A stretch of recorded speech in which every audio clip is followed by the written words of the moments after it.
안녕하세요, 민티저입니다. 이번 주 화요일에 AMD의 새로운 아키텍처 젠4죠. 요거랑 함께 라이젠 7000번대 CPU 제품군이 발표가 되었는데요. 오늘은 신제품 발표를 한번 보면서 어떤 제품을 사야 될지 한번 골라보도록 하겠습니다.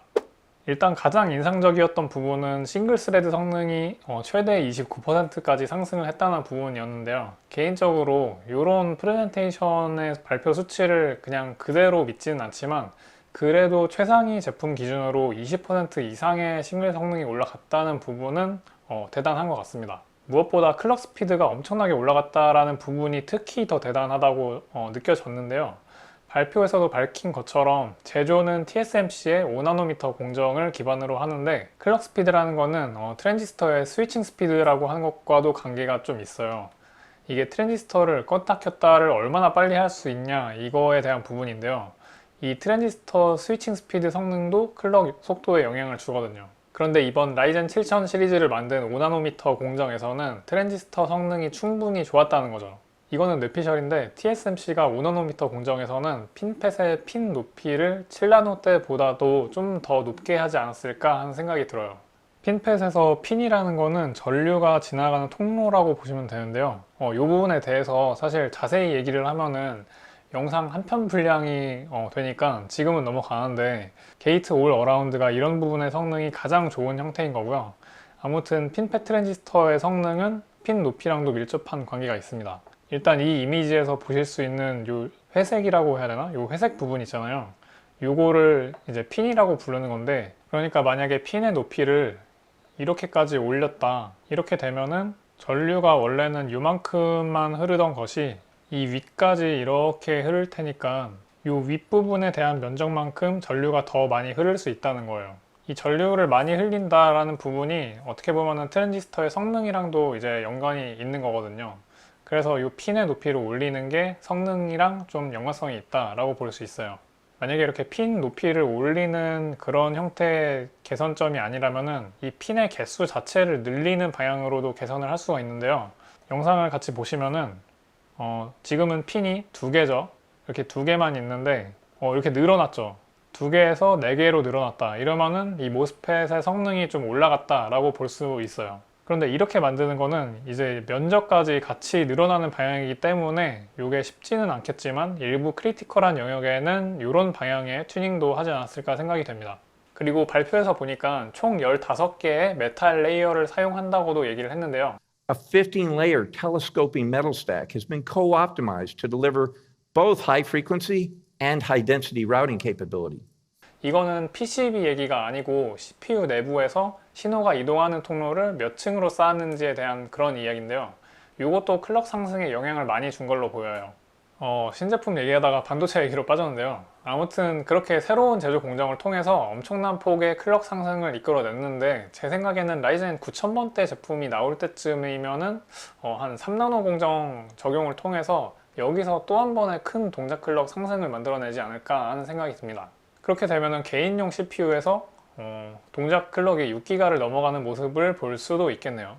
그래서 다시 돌아와서 뭘 사야 될지 이제 정리를 해보겠습니다. 제 영상을 계속 보셨던 분들이라면 아시겠지만 저는 사실 초고성능이라든지 하이엔드라든지 하는 제품에는 크게 관심은 없어요. 그래서 제품들을 하나씩 보면서 어떤 게 꼭 필요한 건지 아닌지를 생각을 해보겠습니다. 현재 라인업은 일단 이렇게 4개로 나왔는데요. 개인적으로 7900X나 아니면 7950X는 전문가용 컴퓨터에 맞는 CPU라서 당연한 말이지만 가성비는 떨어지기 때문에 일반 사용자 입장에서는 큰 메리트는 없다고 생각을 하고요. 그래서 결국에 7700X랑 7600X가 남는데요. 이 중에서 고른다라고 하면은 뭐 볼 것도 없이 7600X로 가는 게 맞습니다. 두 제품 간에 뭐 의미 있는 차이점이라고 한다면은 코어 개수가 2개 많다는 거? 그 정도 말고는 사실 큰 차이가 있을까 모르겠어요. 그런데 가격은 MSRP 기준으로 해도 $100 차이가 나고, 그리고 현재 환율 기준으로 우리 돈으로 약 14만원 정도? 이 정도 차이가 납니다. 그런데 여기다가 이제 세금이나 뭐 초기 프리미엄 이 정도 생각하면은 14만원 그 이상 되겠죠. 그러면은 이 코어 2개가 14만원 이상의 값어치가 있을까 라고 생각을 하면은 저는 아니라고 보는 거고요. 최근에 8코어 이상의 멀티코어를 지원하는 게임이 많아지는 추세이긴 하고, 그리고 사실 이 CPU를 앞으로 뭐 한 5년 이상 쓸 계획이라면은 그 사이에 16스레드까지 지원하는 게임이 더 나올 가능성이 없지는 않은데요. 라이젠 3000번대나 아니면 5000번대 제품들을 생각을 해본다면은 6코어 12스레드랑 8코어 16스레드 간의 게임 성능 차이가 아주 크지는 않을 거라고 유추를 해볼 수가 있어요. 근데 나는 뭐 게임도 하지만 영상 편집도 가끔 하고 게임 여러 개 띄워놓는데 어떡하냐 라고 한다면은 그냥 존버를 조금만 더 하시는 거를 추천드립니다. 지금 발표 내용에서 7800X가 발표가 안 됐잖아요. 근데 제 생각으로는 인텔 13세대 CPU가 나오면은 7800X가 3D V캐시 달고 출시가 될 것 같거든요. 아마 가격은 5800X 3D가 449달러였으니까 7800X 3D는 최소 449에서 비싸면은 뭐 499달러 정도? 그 정도가 되지 않을까요?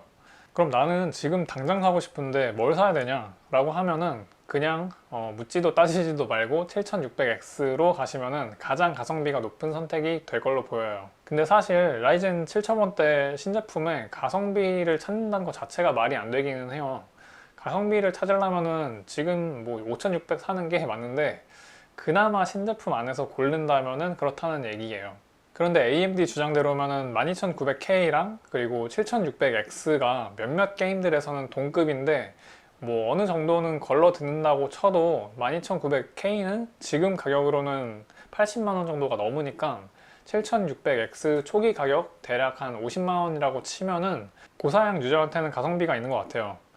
그런데 왜 12900K랑 7600X를 비교했을까요? 실제 제품이 나와봐야 알겠지만 혹시 예상보다 12900K랑 7950X 간의 게이밍 성능에 뭐 압도적인 차이까지가 안 나서 그랬을 수도 있지 않을까요? 그러니까 뭐 미들급인 7600X랑 경쟁사 이제 하이엔드급을 비교를 해서 비슷하거나 오히려 약간 더 나은 게임도 있다라고 하는 게 사람들한테 더 놀라움을 줄 거라고 그렇게 판단을 한 게 아닐까 하는 생각도 들어요.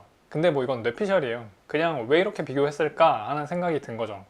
왜냐면은 이 발표 33분 동안 프레젠테이션을 했는데 게이밍 성능 비교한 차트는 이 7600X랑 12900K 비교한 거 이거 하나밖에 없어요.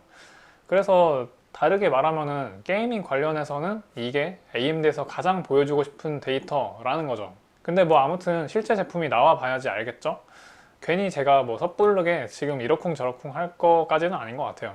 아무튼 애초에 이 신제품 CPU들은 본체 가격으로 대략 뭐 한 150만원 정도? 그 정도는 낼 수 있다고 생각하시는 분들한테 적당하다고 볼 수가 있는 것 같고요. 7600X를 고른다고 쳐도 CPU랑 보드랑 램 요거만 해도 7, 80만원 생각을 해야 되는 게 7600X MSRP가 299달러지만 환율 때문에 지금 우리 돈으로는 한 40만원 정도 할 거고, 그리고 세금에다가 초기 프리미엄 뭐 이런 것까지 하면은 50만원까지 할 거거든요. 보드를 뭐 B650 칩셋으로 쓴다고 해도 그래도 이것도 15만원 정도까지는 할 걸로 보이고, 램도 4800MHz 요거 최저가 메모리를 쓴다고 해도 듀얼 채널 16기가에 10만원 정도는 하죠. 그러면 이렇게만 해도 75만원이에요. 그런데 이런 고성능 CPU를 쓰면서 그래픽카드는 낮은 거 쓸 수 있을까요?